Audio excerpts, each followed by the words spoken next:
you for the courtesy. Kindly sit down. Uh, I'm happy to be here tonight to be awarding medals to our heroes. And I have a two-page. Usually, hindi na lang kayo introduce, magkilala naman kayo lahat. Except si Attorney Fred Lim, Brad ko to sa Pagcor President. Kaya magkailangan yun ng pera. Pag warang hold appeal ninyo, hindi magdidemanda yan, gobyerno.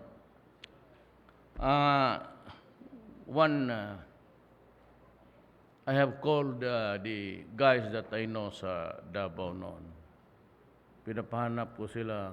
But Nelson Estares is going around giving lectures. Kasi at the height of the, ayan sila, Loterio. At the height of the,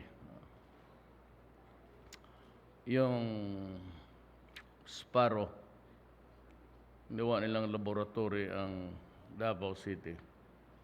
These are the guys that were around, nagkilala ko aside sa Davao. And so I'm asking them to be back in government and in different capacity, but all geared towards fighting the terrorists in the New People's Army. Ang gusto ko lang i-transmit is,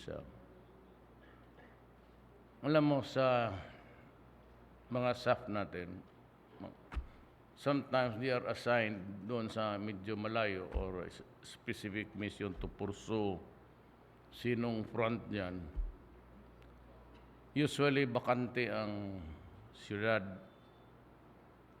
So, kung bakante ang siyudad, nakikinig itong mga NPA talagang kayong walang hiya. Pati yung mga sundalo doon sa Samar nagtutulong sa mga ibagkis, pinaratatalin nyo ng... That's why sabi ko, there is no point in talking to you. There's not even a single factor of revolutionary na. You go around asking money, robbing the poor, tapos yung mga asawat sa taga-bukid, hinihipo ninyo. Nagdating sa akin yung balita. I do not know, maybe in the other areas yung kung ano siguro pinagagawa ninyo. Why? Because kayo, mga duwag noon, nakahawak ng baril, matapang na ngayon. Yan ang problema niyan sa baril. It gives you extraordinary powers in your mind na hindi ninyo makontrol. Kapag kayong mga liderato, palimbasa matatanda na kayo, you allow these things to happen. Ilang beses na yan na pinaghipo-hipo daw while talking around.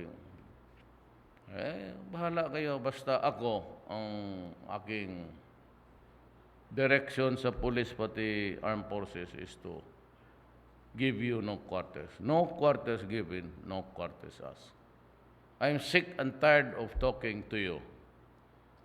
Almost pareho kayo ng ISIS. It's an empty thing. There is no ideology except to destroy and kill. That's about it.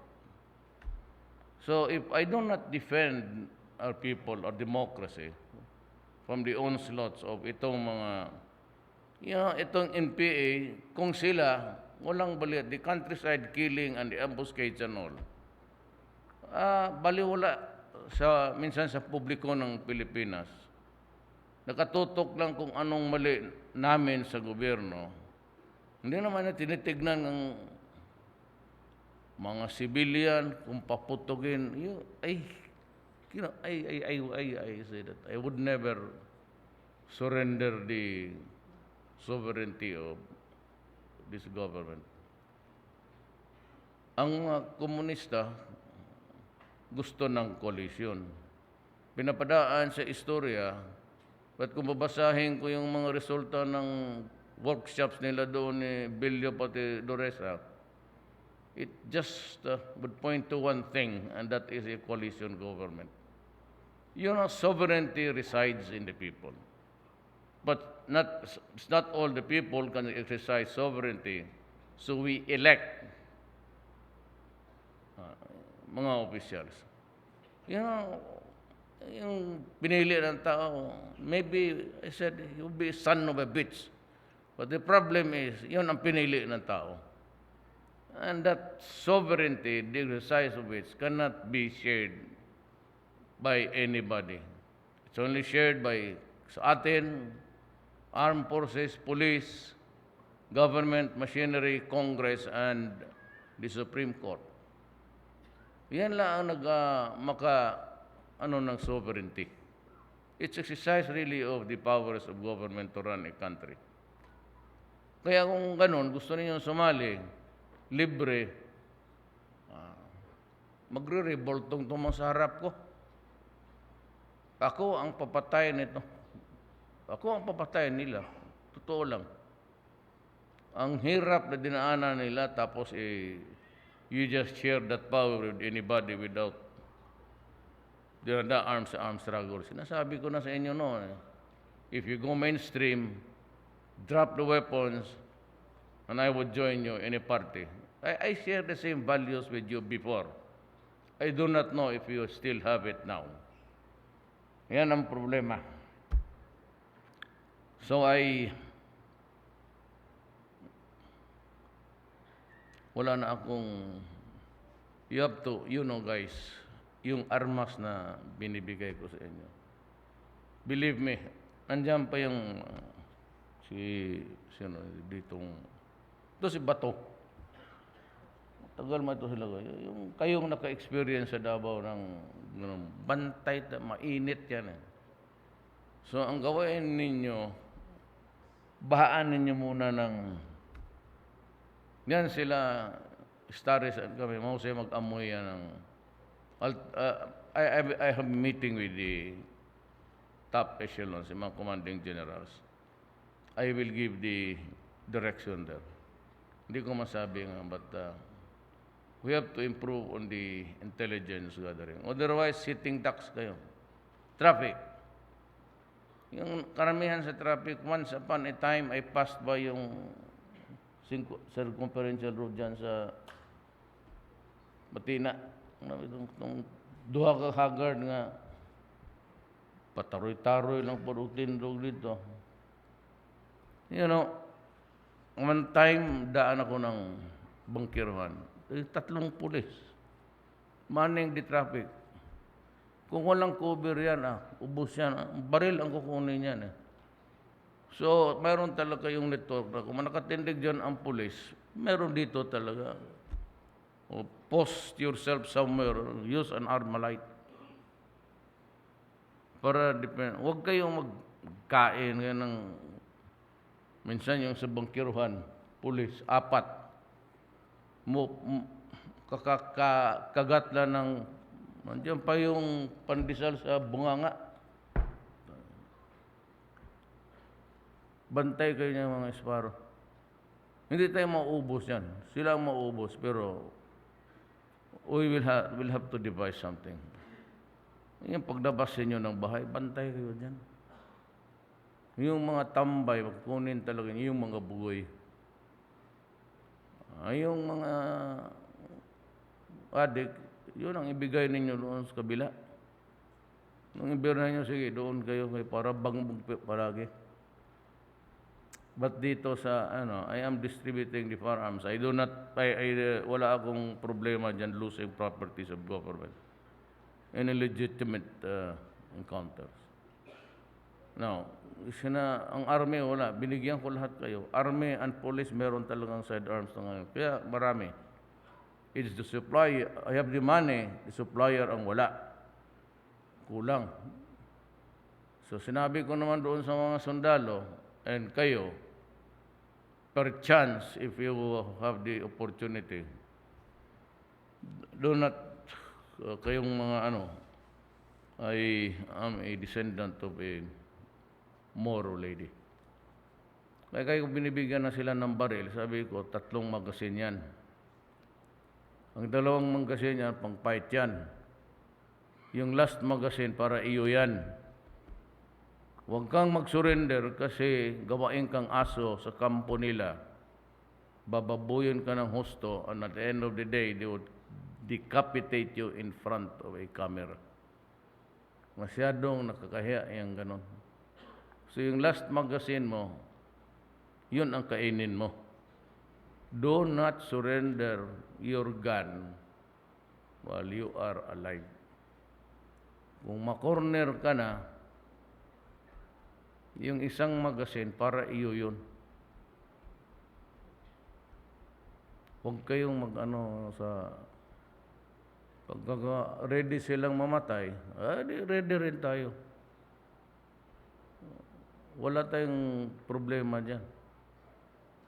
If you want to commit suicide, we are also ready to commit suicide. Basta I said no quarters given, no quarters. Sumobra na kasi. And it has been about 50 years that they have imposed upon this country violence and nothing else. Yung mga revolutionaries, I'm trying to just be patient. Wala akong choice except really to talk. Yung mainstream MIMN. Alam naman ninyo, kayo lalo ng mga taga Mindanao, as a matter of fact, kayo ng lahat ng mga law enforcers, pag walang ariglo dyan, delikado. And if violence starts, yung mga mainline na kausap natin ngayon would opt to rebel or to fight, then it opens the floodgates for everybody to join the fray. Papasok lahat yan. It's a floodgate na buksan. And then the principle of your enemy is my friend.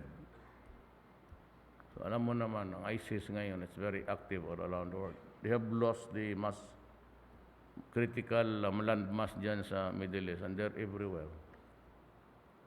So, yan ang patong tayo. I'm facing a communist front. I'm facing terror. Wala namang ginawang pumatay. Tsaka itong droga. Yung 3 yan, hindi ako makatras. Wala sa akin yung criticism ng human rights. You know, before human rights, I have to defend the people and protect the nation. To see to it that the unity is there, intact. Wala akong pakialam dyan sa human rights na yan. It is not my job to be dispensing human rights. Sa kanila yan, kaya sige sila daldal. Hayaan ninyo. Sabi ko na sa inyo, akin yan. Kung baka sa Bisaya pa yan, antog ko yan. Hayaan mo yan sila. When I said na protektahan ko kayo. Walang problema yan. In the line of duty, and you just follow the simple rules that if your life is in danger, posed by the dangers of your job, wala kayong problema. Wala kayong problema. Pero ako, kausapin ko kayo, talagang galing puso. Huwag kayong pumasok sa droga. Masisira ang bayan natin dyan. Sino ba gustong pumatay? But you know, kaya nung mayor ako, marami man silang dumaan dyan na, alam nila yan. Koy, Bato, lahat na Tos Pimentel, dumaan ng Davao yan. Alam nila na sinabi ko, do not destroy my city because I will kill you. And do not destroy the young of this country. Our only assets kaming mahihirap sa gobyerno. But you think na yung retirement ninyo mag-abot ng... You retire at the age of 56. when sa edad na yan, pumapasok ng ano, kung umabot ka ng 72, kagaya ko, may pera ka pa pambili ng medisina? Kung papasok na yung liver, sundalo, karamihan liver, nagpa-malfunction talaga liver ninyo. Lahat na. May heart failure, laro sigarilyo. Bakit? Kakasya yung sweldo ninyo ay yung allowance ninyo, retirement benefits. Tapos, hindi pa nakatapos yung mga bata sa eskwela. Then you start to mess up with our children. Pagkatapos na ubos yung pera, sino magbili ng medisina mo? Sino magsubo sa iyo ng lugaw? Sino magbili ng oxygen mo? O diretsuhin natin, sino magbili ng kabaong ninyo? Sila. Sila yung magbayad. Kagaya ginagawa natin sa ating mga magulang. Yun ang trabaho ng mga anak natin. We are not rich. And we can only sustain you so much. Kaya sabi ko, maaga yung 56, lugi ang gobyerno niya. Siguro, mga retiring age, lagay natin 70. Para bura yung dagan-dagan sa bukid. Tangina. Saan masyado yan, 56. At kung ano ay, saan pinag-uusapan na namin, it's either 58 or 60. 60 tama-tama na yan. Tapos na yung mga bata. By that time, kaya nga, itong military camps, ito yung Aguinaldo, magkasali kayo dyan, gobyerno tayo natin. Busy, parang Bonifacio tayong development.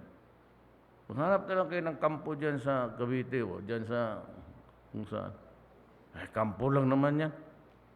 Tapos, joint venture ng gobyerno yung lupa. Ngayon, si Sunny Dominguez does not want ayaw niya rin ibigay, ewan ko. I do not want to quarrel with the guy. He is the finance minister. Ayaw ko yung gano'n na ibigay sa inyo, sa armed forces pati. Gusto niya covered ba kasi GSIS? Hindi, no? Hindi, wala kayo kasali. Kaya nga, maggawa tayo ng GSIS mo. Billion yan. Yung, tignan mo, pero idagdagan na lang natin. Masyadong malaki mayang Bonifacio. Doon, gawa tayo ng mga bagong kampo na simple lang. Yung building na simento, pero this is Imading City, nandito sa gitna. Kwartahan na lang natin yan. Tapos, ang makomit ko lang, basta nandiyan pa ako, is the money will be for diretso na. Wala nang promise dyan. Sunny Dominguez wants to create a mini GSIS for use of military pati police. Okay ako dyan. We have the initial funding rather, and I will look for the money. Easily mga 50 billion. Meron na sana ako. Kaya lang pumutok itong. By the way, ayong sugatan, sabi ko sa inyo. I just released, kailan ba? Almost a month ago. 500 million for interventions para to sustain the medications and yung may tama. I just released it. Inyong pera yan. So, kay General Macario, you just call him and i-charge mo yan. Meron taga Davao, he's a very good orthopedic surgeon. As a matter of fact, he was graduate ito ng UP, summa cum laude. But he's very good sa orthopedic. Kaya yan, bata. Pag dumating na yan sila, punta na kayo sa St. Luke's. O ngayon pa lang, punta na kayo. Total, he does not live here. He is a director of a medical facility in America. But yung mga nanay niya pati tatay niya matanda, ayaw nang punta doon. So, siya yung pupunta dito quarterly. Siya yung nag-opera sa akin rin. Sa, sa motor. Maayos yan. Huwag ka mag-ala, akong bahala sa'yo. But in the meantime, meron tayong 500 million. Nag-release ka agad ako right after the war. Sabi ko, para panggamot ninyo, pang sustain. Another 500 hospital. Another 500, no? Hati sila. Biluna pati.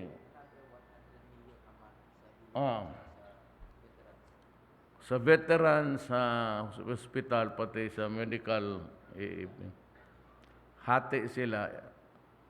I will subsidize 100 million a month. Para sa medisina lang, para sa mga veterano. Kasi dala-dala ng mga reseta, hindi nyo doon kunin. Ang akin lang dyan is the purchases. I have to reconfigure everything. I'm done with that lousy thing about lowest bid. Kalukuhan yung yawa na. Puro corruption dyan. Ibahin ko, ang buti ngayon, kung maipagawa ako ng highway o building, parang Swiss challenge. Sinong gustong gumawa nito? Di kung may kapital ka, yung mga maliliit na tirador, yung pag-golf lang dyan, mga sindikato, wala na silang idadive. Wala na silang pera. So it goes to the big construction companies. O gusto ko 100 million na building, ito yung plano. So, gawin mo? Gawin mo. Magsusupervise lang ako. Tignan ko yung mga sunod ba yun. Pag natapos, bayaran kita. So, wala kang panahon mag-corrupt. Paano i-corrupt mo kung hindi ko tanggapin yan? Hindi na pornada ka. Kaya, yun na. Diyan na tayo ngayon. Ayaw ko na yung Louis Bill. Puro kalukuhan niya. Nabi ko nga yung kuha na yan, yun pa. Baguhin ninyo yung rules ninyo dyan. You ask Congress, ayaw. Parang ayaw gumalaw. Unahan ko na sila. Wala nang Louis Bid nga. Ang firearms, may directive naman ako. You can only get it from two intelligence equipment for military and police. Hindi magpunta-punta ka sa barato, kalukuhan niya. Noong una, hindi mo nga alam kung nakikinig sa iyo lahat. There are only two places there. So, you get the international pricing. Pag sabi ko, dyan lang makabili ng equipment, dyan lang yan, hanggang dyan lang yan. Hindi yan basta sinasabog mo yung mga armas, pati yung mga basta-basta bibili ka lang ibang bayan, di nakikinig sila sa atin. So that's the ways of I just came from Biliran. Hindi nga, I'm not properly dressed. Wala ng panahon eh. Pati yung PSG sila ngayon, nagpa-party na. It's 8 o'clock. So, basahin ko na lang para hindi na ako mag-isip kung anong sabihin ko. Yung armas lang. Kaya pinapatawag ko sila. You must reorient, reconfigure how to protect your kind. I remember, I do not mean to insult anybody. Far from it actually. But there was a time na yung Crame, mayor pa ako, talagang nagmumura ako. Because ang order was, you cannot bring your firearm if you are not in a official uniform. So, one day, I was in Davao. Maingay ang radyo. Sabi ko, sino yung namatay? Yung pulis doon sa Bukidnon, Davao, may istasyon doon. So yung police pauwi, nag-uniforme, kasama isang policewoman, yung policewoman sa likod. Pero hindi din, dinala ang baril. Iniwan doon sa mga kabinet. Alam mo yung Buddha, malayo yan. Iiwan mo yung mga armas ninyo doon. Napakaturpe naman yung... Kaya talaga ako nagmura. Sabi ko, sino yung general nag-imbento nito? And about that time, ino-offer na sa akin yung ni Ochoa, DILG. Sabi ko, panahon ni Aquino, sabi ko, ay tanggi ako. Pero sabi sa, inis ko, sabi ko, pag pag tulirok yung ulo ko, tanggapin ko yung DILG. Hanapin ko yung general na gumawa nito. Bugbugin kita dyan sa... Ganun na. Hindi, umupo yung alley na yan, yung bantay kayo dyan na, yung alley ng Bukidnon, Davao. Yung that's a very dangerous na. Kasi ang kabila niyan, ano na Crame na, Tabato. Pag mag-travel kayo dyan, hintayin ninyo nasa likod kayo. O hindi, paalisin mo yung nasa likod. Kami dito ka lang. Importante ang likod. Ang pulis, umupo doon sa tabi ng driver. Di binaril, tapos kinuha pa yung 9mm niya na bereta, binaril uli sa ulo. Kaya ako naawa ako na, pumunta ako ng punerarya. Sabi ko sa kanila, 100,000. Solve ka agad. Maubusan ako ng 100,000 dito. Bantay kayo. Bantay talaga kayo. Basta, if these things will go out of control, bantay kayo. Somebody has to plan it. Pag-uwi, paglabas ng bahay. You need not be uniform, but yung firearm mo, yun ang pantabla mo. Huwag kayong magpalugi. Minsan, kita mo sa bahay, may isa dito nag-standby. Sige, inom ng coke. Yung isa dito palakad-lakad. Pagising mo, tignan mo. Ay, yung cellphone mo. Tapos paglabas mo sa banyo, tignan mo uli. Tignan mo ang larawan. Kung ganoon pa rin, bantay ka. Nakakak-unlock ka na dyan. Block man yung inyo. Kung kursunada mo talaga, lapitan mo na kaagad yung pinakamalapit. Pag sita mo, barilin mo na kaagad. Yung pala, nagkakolekta sa appliance. Ay, wala sila. Tawagan mo kaagad si Bong, putang ina, kamali kami dito. Ganun lang yan Pero that is just really, just talking about it lightly. Pero ganun-ganun mo lang yung camera, tapos tignan mo. Labi na sige, tingin sa bahay mo. Tapos minsan yung magtindig, mag-adjust yan. Kasi ang 45 niya naka-strip Diyan sa harap yan. Kaya unang, tingnan mo, pag wala pa, hindi pa nakabunot, diyan sa bayag. Yun ang warning ko lang sa inyo. But then, let me read in, kasi hindi man official language, kasi ang Tagalog ko, may Bisaya It's the Tagalog, Filipino. Yan ang official language. You can use it officially, English. Kaming taga Davao, halo-halo, Bisaya pati, hindi recognize yan. Today we confer the Order of Lapu-Lapu to the men and women of the Philippine National Police who risked their lives in order to liberate Marawi City from the hands of the Islamic State-inspired Maote terrorist group. Their heroic deeds have made it possible for our people in the city to resume their lives in peace. We also remember and honor those who were killed during the 5-month battle in Marawi City. They are the epitome of courage, bravery, and patriotism. Indeed, for paying the ultimate sacrifice and for rendering extraordinary service to our nation, we consider them as our heroes. Rest assured that the government will take care of the policemen and soldiers who were injured or killed during the operations.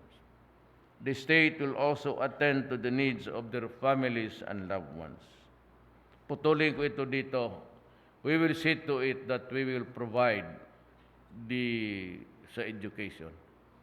Ang gusto ko yung ordinaryong police, if this thing will materialize this year, I'm hurrying up Aguinaldo and itong sa DILG to bilisan ninyo yung para yung ordinaryong sundalo, kung meron kayong GSIS, pwede kayong makapag-eskwela para maging doktor o abogado. Gusto ko tabla-tabla. Yung may mga pera sa buhay, dapat kayo meron. That is the rationale or rationale why I am giving up the real estate dyan. Mahal masyado yan. And yan ang ninyo kunin. I will not allow you to sell it. In perpetuity, it will be just for you and for the coming generation of soldiers.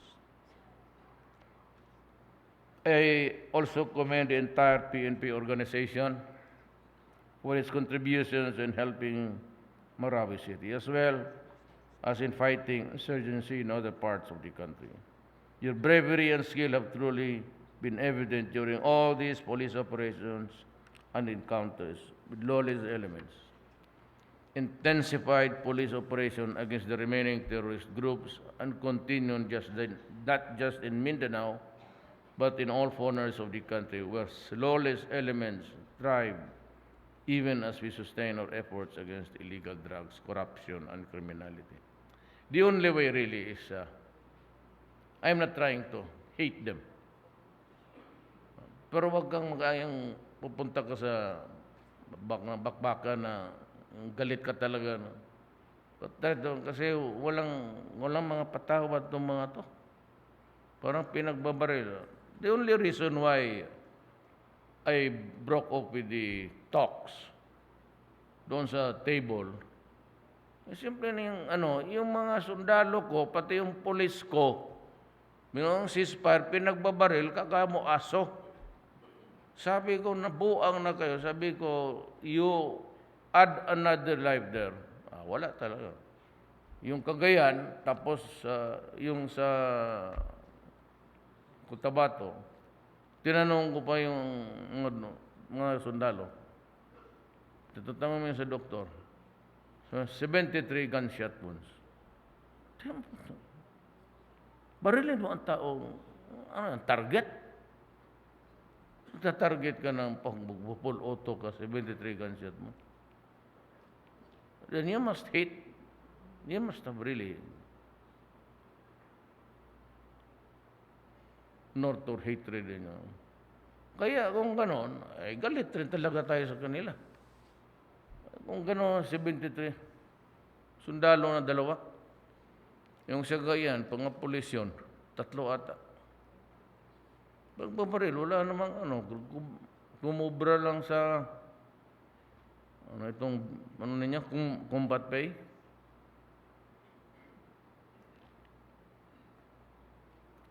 Government is now hard. By the way, yung lahat ng byuda, simba ko lang. Bato-bato sa langit. Bagay, buhay, swerte talaga. Nandiyan, kung panahon mo. Pero ang mga byuda, may trabaho yan. Lahat ng byuda na pinuntahan ko, may trabaho yan. Maghanap ako ng pwesto sa gobyerno. Hindi na bali malugi tayo. That's the price of, we are forever short of money. And we cannot buy all that we want for you. But at least sa equipments pati nga, I'm not buying anything that's yung hand-me-down. It's either, sabi ko kay Lorenzana, magbili kayo bago or none at all. Ayaw ko yung second hand. Tamang helicopter na 3. 2 na ang bumagsak. Kalukuhan ito. But that is for another time. Government is now hard at work in rebuilding and rehabilitating Marawi City. Kaya ko dinala si Ed doon, Del Rosario, because he was once upon a time Task Force Davao Commander. Lahat ng dumaan sa Davao talagang mahusay. A few guys na medyo nakasagutan ko, but very, very few. On the other conflict affected areas, it is my hope that the entire nation will lend a hand in this task as well as our endeavors to preserve peace, maintain order, and build a prosperous nation. The conferment ceremony is just one part of our efforts to rejuvenate our country and build our gains in nation building.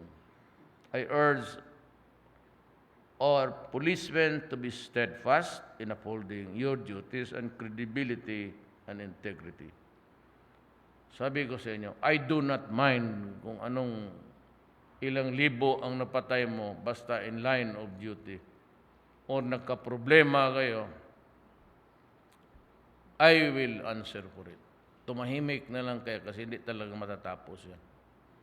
Dito na lang sila sa akin, kaya pinagbumura ko yung mga buang nan. Hindi naintindihan. Pilipinas ang nakataya dyan, tapos ilagay mo lang ako sa alanganin dyan sa human rights. This conferment ceremony is just one part of our effort to rejuvenate our country and build our gains. I urge all present. You play an important role in bringing about the strong and peaceful Philippines that we all yearn for and deserve. Mabuhay ang PNP. So, yun lang I do not give speeches. I usually dialogue with my audience. Lalo na sa inyo. Ano mga speech ibigay ko sa inyo? Hindi man ako politiko. Mga kababayan, tayo'y magsikap at maubos natin itong mga putang.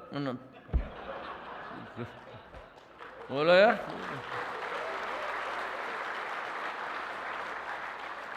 Kaya sa totoo lang, hindi ako nagpapatawa. Totoo lang, kasi kung hindi ako pumasa ng bar, pulis ako ngayon. Nag-retire. Totoo. Yun talagang sa plano ko Totoo, walang Sabi ko nito, kung hindi ako lumusot, paano? I take the bar for the second time. So, tingin-tingin ako sa Crame. Dito kasi ako kumuha hindi ko lang sabihin. Sa College of Law, sa eskwelahan, hindi ako bigyan ng certification kasi wala akong ROTC. Yung ROTC kasi sigaw-sigawan, ganyan. Yung si Aluhipan, wala mo ng malaking tao na tisoy. Pinsan ko man yun. First year college na, dito muna ako pahinga. Pag-report ko sa ROTC, kati pa ng uniforming yawa, kati. Hindi ako komportable. Sigaw-sigawan ako, you God, why are you late? Sabi ko, mura-murahin mo ako. Balikan kita dito ng paltik, litse ka. Hindi na ako bumalik. So wala akong ROTC. Problema na ngayon. Ito, atin lang ha. Ito yung media po naman. Bata, hindi ka makagraduate. Anong gawain ko? Ganito. May sakit ka, mayroon kang pinsala. Sabi ko, ano yung usual? Yung TB. Payat ba ako talaga? As in payat. Sabi, balik ko sa dormitoryo. Yan, sila Dulay. Bebot Bilyo, yung mga bugado ng mga gangster. Sabi mo, anuhin ko ito? Madali yan. Diyan sa San Lazaro. Sige. So, punta kami doon. Tinawag yung isang sumingit na payat. Talagang payat, as in payat. Sabi ko, batali ka. Bigyan kita ng 1,000. Pagdating doon sa X-ray, sabihin mo ang pangalan ko ito. Lagyan mo yan ng plate. Di ba may pangalan niya? Lalabas sa X-ray yung ano. Tapos sabi ko, hintayin mo ako. Babalik ako ngayong hapon. Dagdagang pa kita ng 1,000. Pagkahapon po at pinakita, binuksan ko. Tapos may comment doon, naka-stapler. Advanced stage of tuberculosis. Balik ako doon sa eskwela. Sabi ko, sir, ito sir, pwede na. Sabi niya, bata, kaya papagamot ka muna. Ito ka na eskwela. Ang TB mo, advance na. Exempted. Ayan. Laro na Jesus Maria Joseph. Itong akala nila, mamaro nila tayo. Wag, hindi sa atin. Hindi ubra yan. Bato, beruno rin yan. So, ang akin is, wala kayong alanan eh. Sa panahon ko, you have noticed it actually, the Filipino, the nation, must have taken notice of it.